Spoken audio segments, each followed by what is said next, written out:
Okay, let's begin. So today we talk about the section 6.3, sum and difference identities.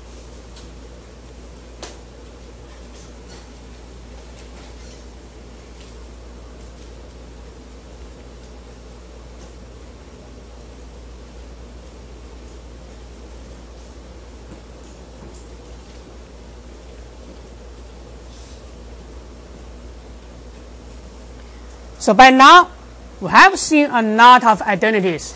I suggest you guys print out all those identities and post it, okay, on the wall beside your bed and beside your table, okay. So, but those identities only involve one variable. For example, we have the reciprocal identity cosecant alpha equal to 1 over sine alpha, right? Or the fundamental identity sine square alpha plus cosine square alpha equal to 1. So among all those identities, they only involve one variable. Now, in this section, we will see some identities involving sine, cosine, tangent of a sum and a difference of two variables. So right now we'll deal with identities involving sum and the difference of two variables. And let's first begin with the cosine of alpha plus beta. Do you think or do you expect this cosine of alpha plus beta equal to cosine alpha plus cosine beta? Yes or no? Okay, some guys, yes. At least I expect so, right? But is this true? So let's look at some values of alpha and beta to see if this is an identity. So actually, to disprove an identity, the easy way is to take some simple values of the variables, right? So now let's let alpha and beta equal to 0. Then left side cosine of alpha plus beta equal to cosine of 0 plus 0, and this is cosine of 0, and it's equal to 1. And then right side cosine of 0 plus cosine of 0, this is equal to 1 plus 1, which is equal to 2. So now you can see 1 is not equal to 2. So that means generally this equation does not hold, right? This is not an identity. Then what is the right identity for the cosine of alpha plus beta? Now we'll take a long way to derive this identity for the cosine of the sum of two variables. And this is a long way, and actually you may just get the rough ideas on how we get this identity.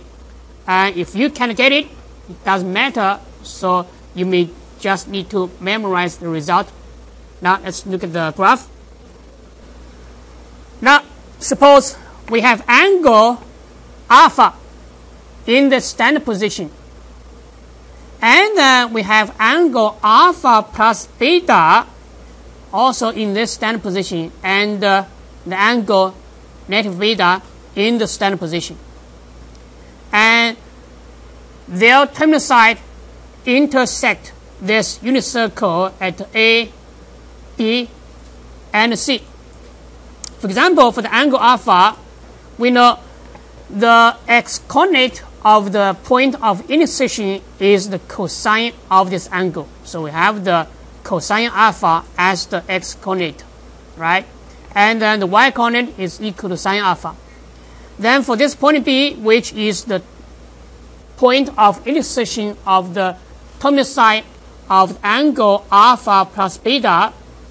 So this point has the coordinates cosine of alpha plus beta and sine of alpha plus beta, because this OB, okay, this is the terminal side of the angle alpha plus beta. And similarly, we can find the point of intersection of the terminal side of this negative beta, which is cosine of negative beta and sine of negative beta. But the cosine is even function, so here actually cosine of the negative beta just same as the cosine beta, right? And the sine of the negative beta, this is same as negative sine beta, because sine function is other function. So now in this unit circle we have two triangles. One is the triangle AOB,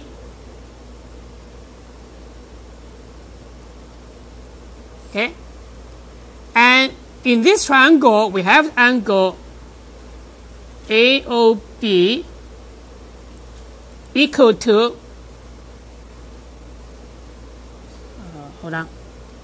The first, in this unit circle we have the triangle BOD,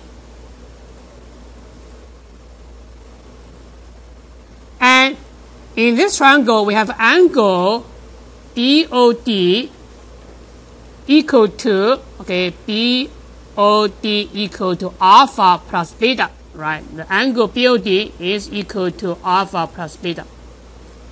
And then we have another triangle, that is the triangle AOC,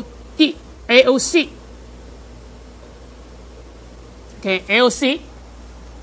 And in the triangle AOC, the angle AOC is equal to alpha and plus this beta, right? So it's also equal to alpha plus beta. And we know in these two triangles we have these several sides. See, OA, this guy has length 1 because this is a unit circle. OA actually is just the radius of this circle, right? And so is the OC. And then OD. And then OB. So all of them are equal to 1. So now you compare these two triangles BOD and the AOC. You have the side angle side, right? They have the two same sides and the one same angle in between. So by the plane geometry, we know triangle BOD is congruent to triangle AOC. Then we can know the side BD and the side AC have the same length. Okay, so we have the length BD equal to length AC. Now let's get the length BD. So by using the distance formula, we know length BD is equal to the square root of the sum of the difference of the x coordinates and the square of the difference of the y coordinates, right? So first, let's get the difference of the x coordinate. So now this x coordinate minus the x coordinate of the point D. So you have the cosine of alpha plus beta minus 1, then square, right? And then let's get the difference of the y coordinates. sine of alpha plus beta.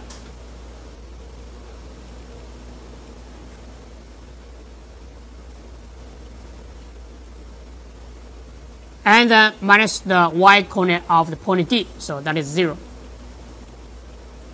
So we got the distance between the B and D, the length of DD.